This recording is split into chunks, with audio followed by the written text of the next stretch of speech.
des associations, des groupes militants et d'autres acteurs en Italie, mais aussi en Albanie, pour lutter contre les politiques punitives et sécuritaires du gouvernement de Giorgia Meloni et en particulier contre le pacte entre l'Italie et l'Albanie qui prévoit la construction de camps de détention en Albanie mais gérés par l'Italie. Donc ça c'est un peu le but de la raison. Donc aujourd'hui je parle en nom de la raison.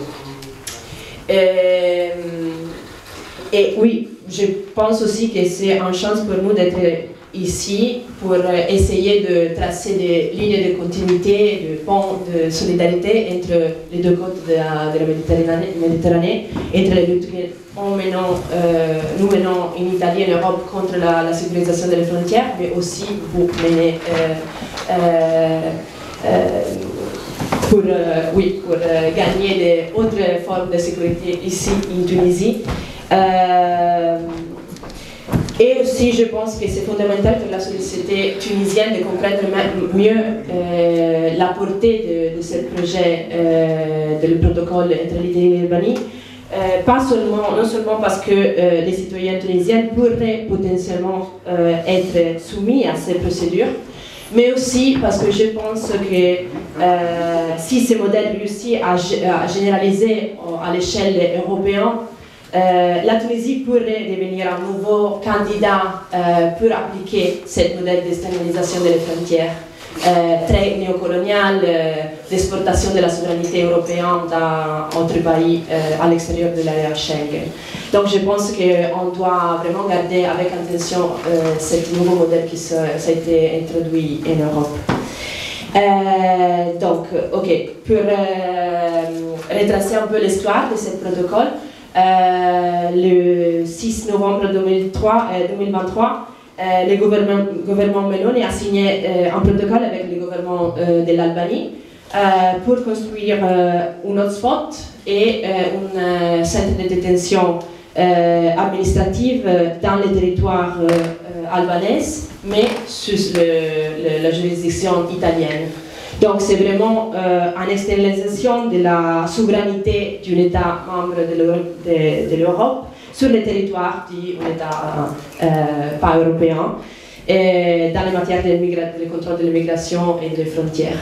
Et ça c'est rendu possible par l'héritage colonial entre les deux pays parce que l'Italie a colonisé l'Albanie pendant la Deuxième Guerre mondiale et qui un processus historique qui a un héritage de disparité au niveau de l'autonomie politique et économique des deux pays.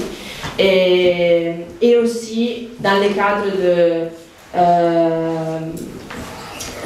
d'une négociation de l'Albanie pour entrer dans l'Europe. Donc il y a ce mécanisme d'échange, je contrôle les frontières européennes pour entrer dans les projets de l'Union européenne.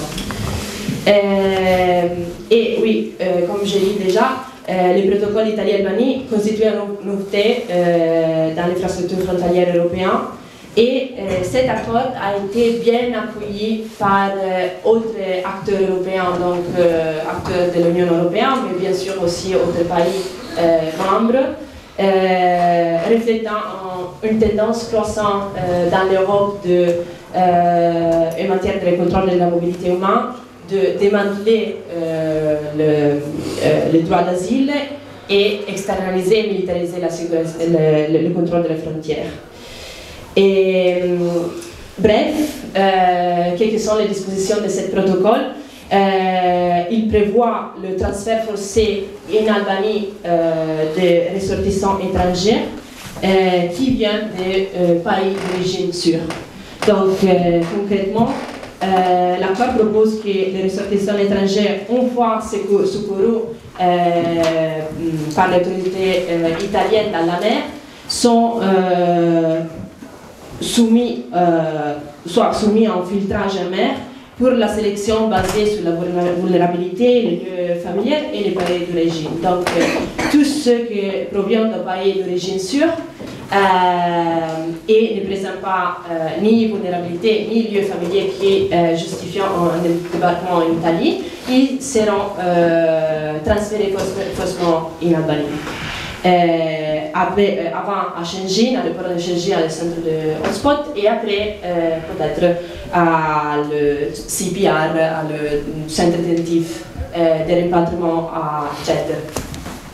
Et vraiment, on a été il y a 2 semaines en Albanie pour faire des mobilisations et pour voir les changements.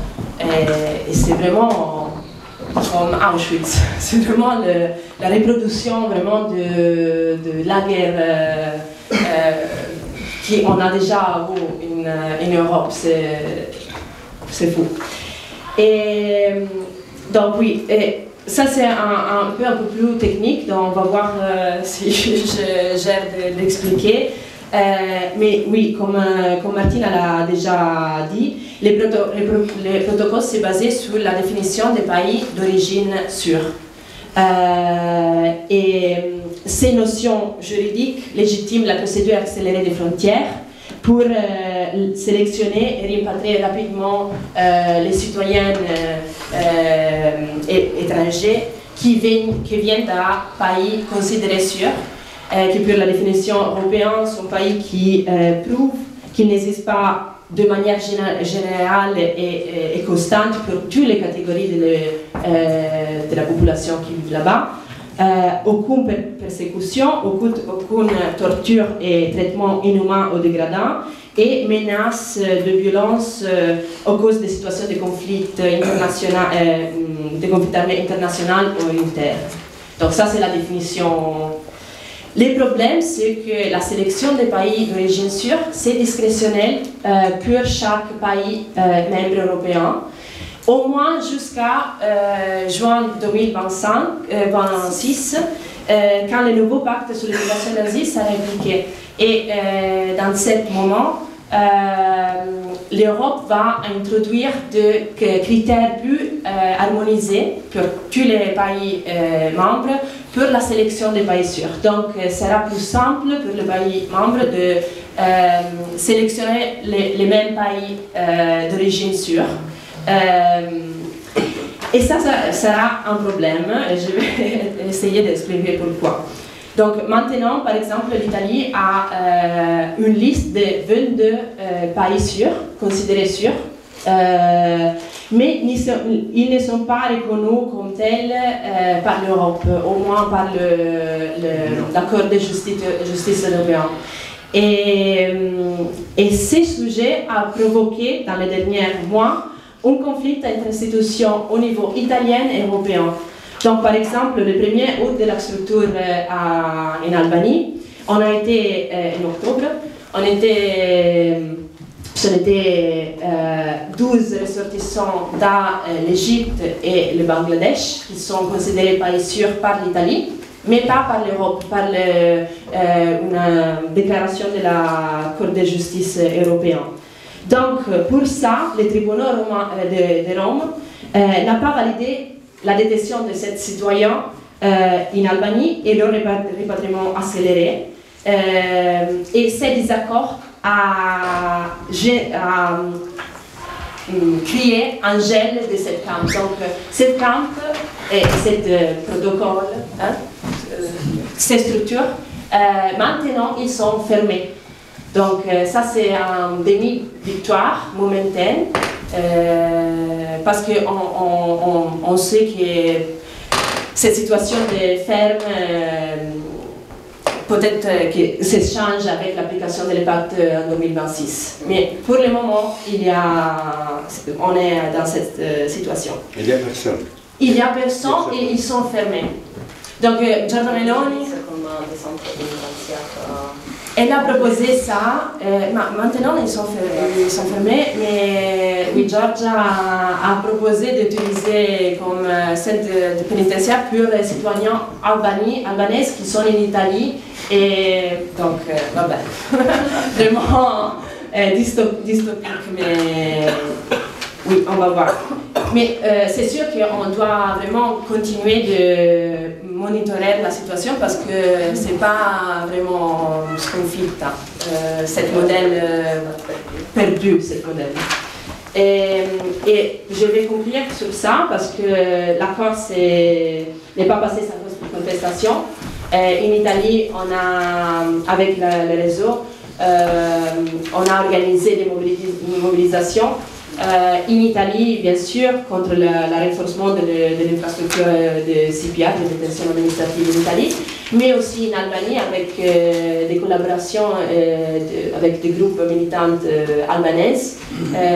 Il y a récemment qu'on a fait 2 jours de mobilisation devant les structures en Shenzhen et Jeddah et aussi à Tirana pour dénoncer ce modèle néocolonial et la responsabilité italienne, mais aussi la responsabilité albanaise d'accepter cette pacte. Donc,